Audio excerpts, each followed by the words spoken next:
বিগত 2009 বা 7 হ্যাঁ, এর মধ্যে আমাদের একটা ছোট্ট একটা ঘটনা হয়ে গেছিল। সময়টা ছিল কালী সন্ধ্যা, যাকে বলে মানে সন্ধ্যা আজানের কিছুক্ষণ আগ আগ পর্যন্ত। বাসায় আমি, আমার এক বড় বোন আর কিছু ভাড়াটিয়া। তো আমাদের বাসার সাইডে একটা নারকেল গাছ পুরানো, 3টা, 3 বাসার 3টা নারকেল গাছ। আমাদের কলটা ছিল তখনের যুগে, তো এতটা ছিল না, সাবমার্সিবল ছিল না, চাপ কল ছিল। তো আমরা চাপ কলের মধ্যে এই সন্ধ্যার সময় মা, আম্মা, নানি, বাবা তারা গেছিল ইয়েতে ডাক্তারের কাছে।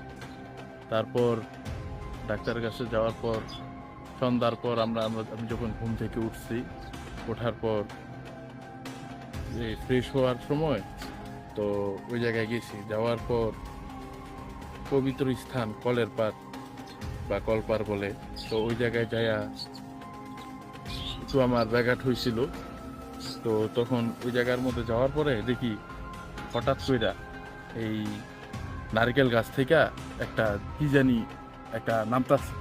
তো তখন তাকাই নাই, দেখি নারকেল গাছে এরকম এরকম কইরা লড়ালড়ি খাইতেছে, কিন্তু কোথাও বাতাস নাই।